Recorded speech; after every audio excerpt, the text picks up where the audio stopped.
Last time we have discussed quite more about lasers, elementary idea about B12, A12, B21, etc.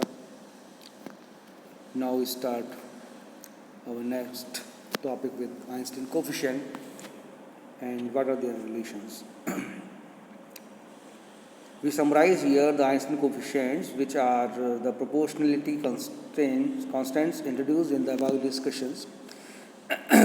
First is the probability that an absorption transition occurs is given by P12 is equal to B12 rho nu, where transition is from state 1 to state 2.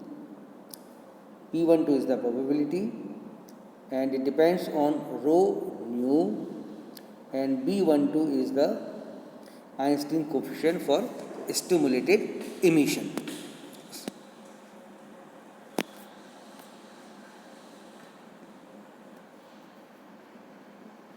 B12 is the proportionally constant known as the Einstein coefficient for the induced absorption. It is a constant characteristic of the atom and represent the properties of the energy states E1 and E2. Second, the probability that the spontaneous transition occurs is given by P21, that is spontaneous, is equal to A21, where A21 is the constant known as the Einstein coefficient for spontaneous emission.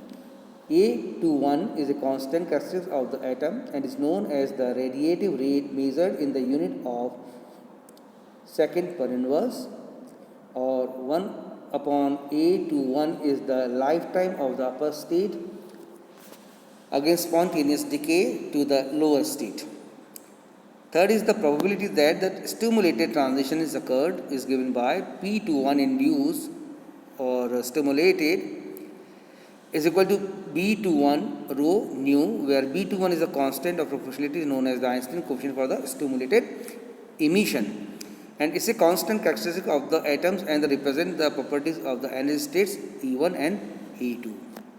It follows from the quantum mechanical consideration that the spontaneous transition is not possible from level E1 to level E2.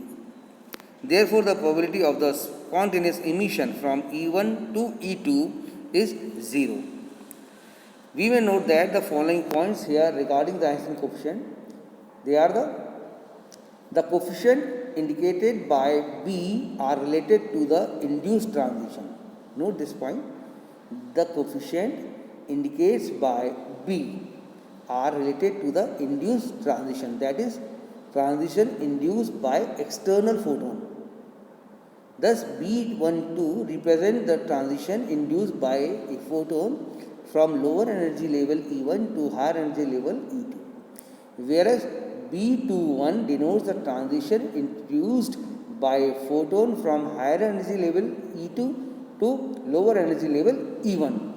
It turns out the B12 and B21 are equal under the special condition that the quantum states E1 and E2 are single energy level, that is non-degenerate levels. The coefficient indicated by A is related to the spontaneous transition, that is transition occurred on its own without any assistance of the external agent. Since the spontaneous transition cannot take place from the lower energy state E1 to higher energy state E2, we do not have the coefficient A12. In other words, A12 is equal to 0. Now, what are the Einstein relations? Under the thermal equilibrium, the mean population N1 and N2 in lower and upper energy levels respectively must remain constant. This condition requires that the number of transitions from E2 to E1 must be equal to the number of transitions from E1 to E2, that is shown in the figure. Thus, I will show this figure.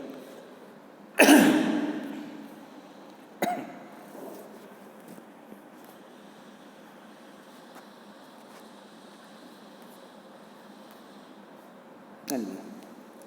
Thus, the number of atoms absorbing photons per second per unit volume is equal to number of atoms emitting photons per unit volumes. The number of atoms absorbing photons per second per unit volume is equal to B12 rho nu n1. Okay. Again, the number of atoms absorbing photons per unit per second per unit volume, that is equal to B12 rho nu n1 in the lower energy level. The number of atoms emitting photons per second per unit volume, that is A21 n2 plus B21 rho nu n2 in upper state. As the number of transition from E1 and E2 must be equal, the number of transition from E2 to E1 we have, this both should be the equal. If we equate, then after solving this result, we will get the rho nu is equal to A21 n2 upon B12 n1 minus B21 n2. By dividing both the numerator and the denominator on the right hand side as the above equation by B12 n2, we get this relation.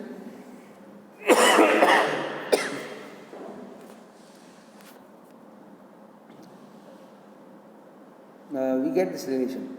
Now we know that the n2 upon n1 is equal to e to the power minus e2 minus e1 upon kt, and e2 minus e2 minus e1 is equal to h nu, and this equation becomes n2 upon n1 is equal to e to the power minus h nu by kt, or if we reciprocate, that is n1 upon n2 is equal to e to the power h nu by kt.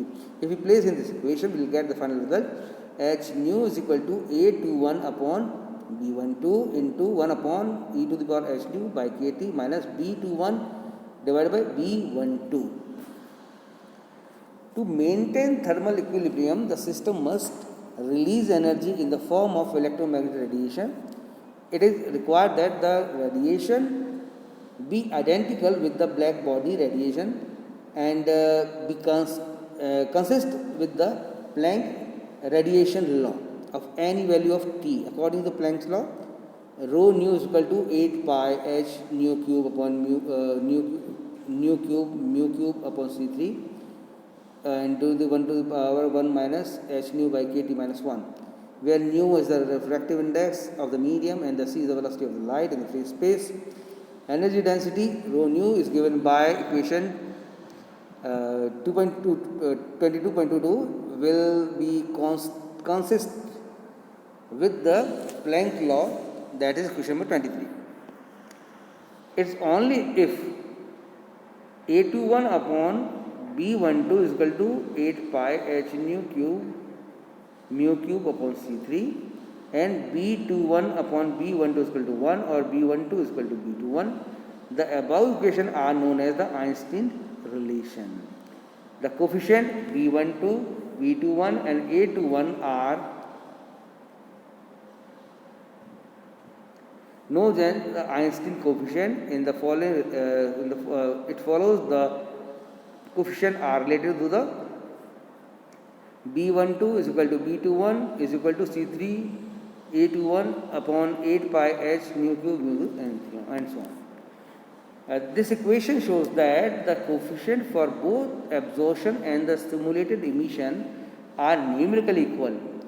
The equality implies that when the atom with two energy level is placed in the radiation field, the probability for an upward or absorption transition is equal to the probability for a downward or stimulated transition. And other equation shows that the ratio of coefficient of the spontaneous versus stimulated emission is proportional to the third power of the frequency of the radiation. This is the way, or this is why it is difficult to achieve laser action in higher frequency range such as X-rays. Okay, now it's enough.